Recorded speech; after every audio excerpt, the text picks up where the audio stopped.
Vamos falar de reforma tributária? Quem conversa com a gente agora é o deputado federal pelo PT de Minas Gerais, Reginaldo Lopes. Bom dia, deputado. Bem-vindo mais uma vez ao Jornal PT Brasil. Bom dia, Amanda. Uma alegria enorme poder falar com o nosso jornal, com nossos militantes. Deputado, eu queria que a gente começasse fazendo uma atualização sobre as discussões, sobre a reforma tributária lá no Congresso. É possível sugerir aí uma data aproximada para votação e aprovação desse texto? Olha, Amanda, nós trabalhamos com o início do debate nesta primeira semana agora de julho, de 4 até o dia 7, e vamos tentar a conclusão da matéria. Se não, vamos concluir no dia 10, 11 até o dia 13, 14. Então, eu acredito que falta pouco, quase nada. Alguns dissensos residuais que nós estamos revisitando esses setores, dialogando para construir ainda mais uma convergência para essa grande reforma, que será a maior reforma do Estado brasileiro, que vai dar à economia brasileira uma eficiência produtiva. Ou seja, nós vamos diminuir o custo dos bens manufaturados, dos serviços, dos produtos, se a cadeia for curta, em 8%, mas depende da cadeia longa, até 20%. Porque hoje o custo administrativo da burocracia e do excesso de exceções são 460 mil normas o nosso sistema tributário. Então o custo para administrar o sistema tributário brasileiro, para o setor produtivo, para a sociedade brasileira como um todo, porque ela que paga imposto, o povo, o contribuinte, é muito alto.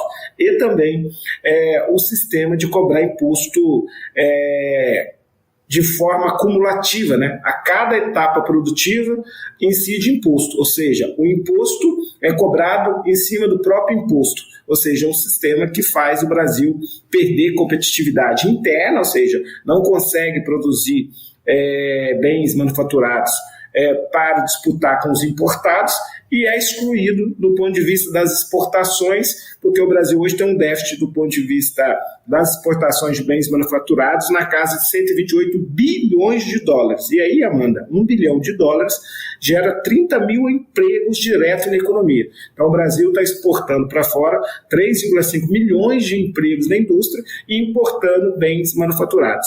Então, isso é péssimo para a reindustrialização do Brasil. E a reforma proposta pelo governo também, deputado, prevê a simplificação de tributos, e o cashback, que é essa expressão estrangeira, que é nada mais, nada menos que a devolução de dinheiro. Nesse caso, a devolução do imposto pago para os mais pobres, que são justamente os mais penalizados por toda essa cadeia tributária. Eu gostaria que o senhor explicasse, comentasse como é que isso vai acontecer na prática e a importância de uma medida como essa para ajudar a reduzir a desigualdade.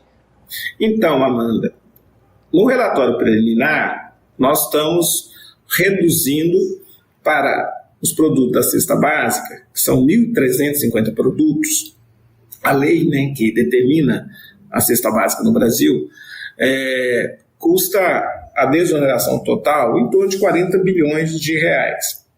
Nós estamos reduzindo esta alíquota para 50%. E junto com esta alíquota de 50%, eu, particularmente, defendo, ao invés de zerar para todos e todas, que nós deveríamos, então, devolver os impostos pagos na compra de alimentação desses produtos para as pessoas de menor poder econômico, porque é mais justo. Não tem sentido que as pessoas de maior poder econômico, de maior renda, seja beneficiado por uma desoneração total. E também a devolução dos impostos pagos para os mais pobres cria também uma cultura fiscal, porque hoje o nosso modelo ele não é transparente. Você não sabe me responder quanto que você pagou de imposto na compra do seu computador, de imposto sobre o consumo. Por que você não sabe, Armando? E ninguém sabe, e nem quem produz o computador. Porque o nosso modelo, o preço é por dentro. né? Ou seja, e é um modelo da cumulatividade tributária. Em cada etapa vai cobrando imposto. Não compra só do valor adicionado, como nós vamos fazer agora. Porque agora a gente simplifica e só cobra do valor adicionado em cada etapa de produção. Então, e é por fora, não é mais por dentro. Então, quando a pessoa comprar um computador por R$1.000, se a alíquota for 25%, ele vai pagar 1.000, ele vai saber que é para produzir o computador. E 250 pertence ao imposto de valor agregado. Então é muito transparente. E o cidadão vai saber para onde foi esse dinheiro. Qual percentual está na União, qual percentual ficou no Estado, qual percentual foi para o município. E aí, em alguns produtos, eu defendo a devolução desse imposto, né, desse percentual, dessa alíquota, em cashback, ou seja, no cartão de débito, no cartão do Bolsa Família, no Pix, em cash. Então, eu acho que forma aí uma cultura cidadã plena, onde o povo brasileiro vai exigir, inclusive, do Estado, município, Estado, União, mais eficiência nos gastos públicos, mais contrapartida. E ele vai passar a ter a certeza que ele é um pagador de impostos. Diga de passagem, o consumidor no Brasil é quem mais paga imposto, 52% da arrecadação. O Brasil, ele arrecada mais sobre consumo e menos renda e patrimônio. Portanto, na nossa reforma também, Armanda, nós fizemos uma previsão que em 180 dias temos que aprovar a reforma em renda e patrimônio. E que o aumento nesta arrecadação de renda e patrimônio deve incidir na diminuição da tributação da folha de pagamento para as empresas que empregam gente, seres humanos, e também a redução da alíquota padrão no imposto sobre consumo, no imposto de valor agregado que nós estamos propondo para a sociedade brasileira. São medidas aí de distribuição de renda e também de estímulo, né, deputado, para contratar, para a gente fazer essa fila, né, aumentar aí de empregos e chegar de novo ao pleno emprego no país. A reforma, todos os estudos apontam um crescimento de 12% a 20% do PIB em 10 anos. Só por causa da simplificação, da não cumulatividade tributária, do aumento da eficiência produtiva e da diminuição desses impostos. Isso vai fazer o Brasil vender mais para o mercado interno, o mercado de varejo cresce em uma proporção, e inversamente a indústria brasileira para o mercado interno decresce. Do ponto de vista internacional, nós vamos nos tornar muito competitivos para vender produtos também com valor agregado. Então, a economia vai crescer de 12 a 20, nós vamos aí gerar mais empregos e vamos também aumentar a renda per capita do povo brasileiro. Os estudos apontam uma renda per capita de R$500 a mais mês, ou seja, mais R$6.000 ano. Então nós vamos fazer a roda da economia girar mais, porque as famílias terão mais poder de compra. Como é que a reforma também ela pode ajudar a atrair mais investimentos estrangeiros, né, e alavancar também com mais essa frente aí a economia no país? Então, nós vamos desonerar os investimentos. Não tem sentido, Amanda, você vai abrir uma indústria, né, uma fábrica, vamos supor, vai abrir um laticínio, né, para fazer um queijo mineiro gostoso, né? O que acontece? Antes de começar a produzir, já paga imposto daqueles equipamentos. Então, nós vamos desonerar 100% os investimentos. Tudo que for para investimento em qualquer setor da economia não pagará mais impostos. É assim que faz o mundo mais desenvolvido. E também vão desonerar 100% as exportações. 100%. Nós vamos devolver os créditos pagos nas etapas anteriores de produção daquele bem ou daquele serviço. Então, nós não vamos mais tributar a exportação. Isso vai dar competitividade internacional. É aquilo que eu falei no início. A cada $1 bilhão exportado de valor agregado, 30 mil empregos na indústria de transformação. Isso tem um efeito sistêmico, porque a indústria ela promove vários ciclos de desenvolvimento. Então, isso é fundamental para puxar os serviços, para puxar a hotelaria, a gastronomia, todos os outros setores da economia. Então, com certeza, e sem falar que nós estamos adotando um modelo de tributação que o mundo conhece. Todos os investidores no mundo conhece esse sistema, porque ele existe nos 195 países da ONU, filiados à ONU, 174 países implementam esse sistema. A lógica da simplificação, do único imposto, imposto de valor agregado, do crédito amplo e da base ampla de tributação, que não vai separar mais o que é serviços de mercadorias. Isso amplia a base de tributação. E por fora e no destino. Então, são premissas, né, da nossa reforma. Então, é uma mudança muito estruturante. Não é uma simples simplificação. É uma reforma completa. É uma reforma que vai corrigir enormes distorções. Eu vou dar um exemplo, Amanda.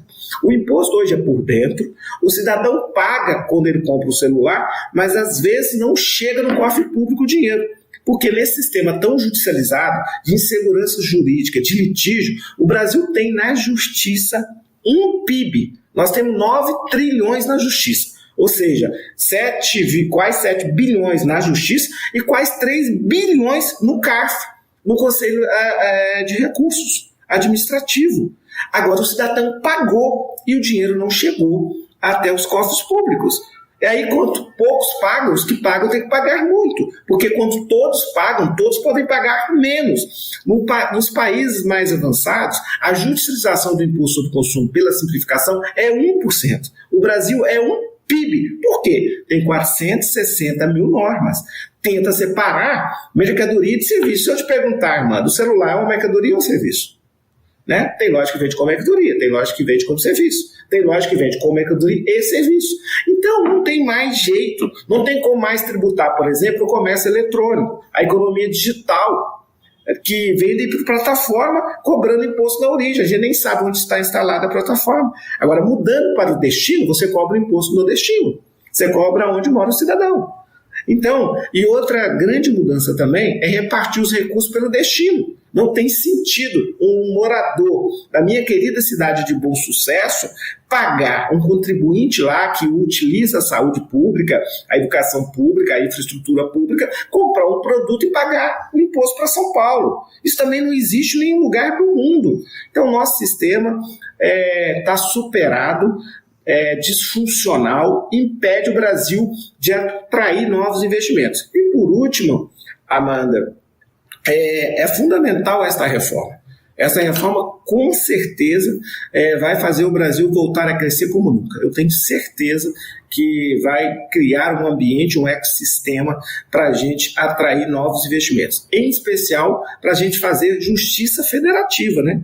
Porque a distribuição por destino vai fazer um município hoje que recebe R$50, passar a receber em 10 anos R$360 per capita. Então nós vamos diminuir a desigualdade regional. E por último, nós vamos substituir um instrumento que os governadores utilizaram, que estavam corretos, porque na verdade não tinha uma política nacional de desenvolvimento regional. No governo passado, o governo não aceitou colocar recursos nesse fundo. E agora o presidente Lula, liderado pelo ministro Fernando Haddad, disponibilizou 40 bilhões para a gente fazer um Fundo Nacional de Desenvolvimento Regional. 40 bilhões por ano, corrigido pela inflação. Nós estamos negociando ainda com os governadores, mas, de fato, ao mudar o imposto por destino, os governadores não terão mais aquele instrumento da renúncia fiscal, do incentivo fiscal, que não resolveram os problemas regionais. Eles vão ganhar agora um Fundo de Desenvolvimento Regional que eles poderão enfrentar mais os contratos regionais, terão recursos para enfrentar a falta de infraestrutura rodoviária, portuária, ferroviária, a questão da infraestrutura da comunicação de dados, poderão colocar esses recursos com transparência na veia, um recurso orçamentário para atrair as novas empresas. Então, eu tenho convicção que o Fundo de Desenvolvimento Regional vai, com certeza, mudar a qualidade do nosso pacto federativo, da nossa república federativa. Hoje, ela é muito de concorrência, de competição. Nós vamos passar a ter um modelo federativo de colaboração e que, de fato, tem investimento naquelas verdadeiras vocações econômicas regionais. Então, eu acho que isso também é um avanço enorme que o nosso governo está proporcionando para esta reforma tributária ao assumir e aportar os recursos necessários para o Fundo Nacional de Desenvolvimento Regional do nosso país.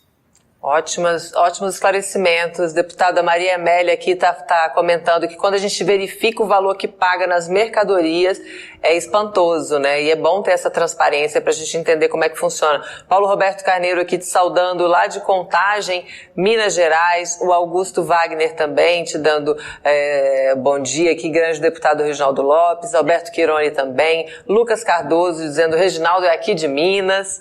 Ele que também comenta que o senhor é um dos mais fortes na bancada de Minas Gerais, te admira muito, Josi Negreiros também. Eu agradeço muito a sua participação aqui, deputado, e esse espaço segue à sua disposição para a gente discutir esses temas da reforma tributária. Vamos esclarecer, vamos trazer mais informação aqui e fica à vontade para voltar quando quiser.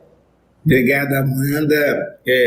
Durante esses próximos 15 dias é fundamental esse debate, né, que o seu programa possa ouvir vários outros parlamentares e juntos, né, levar boa informação, porque de fato essa reforma é extremamente estruturante para o futuro do Brasil, para melhorar a vida do povo brasileiro, para gerar empregos e para fazer o Brasil voltar a ser um país exportador de valor agregado e poder reindustrializar o nosso país com transição ecológica, ambiental e em especial com a economia moderna digital, porque o Brasil tem uma população que envelhece e nós precisamos produzir riqueza para distribuir riqueza para todo o povo brasileiro. O Brasil é muito rico e o novo sistema tributário vai permitir a gente fazer um modelo mais justo socialmente, ecologicamente, e vai ser bom para o país. Um abraço, muito obrigado. Um abraço, obrigada, deputado.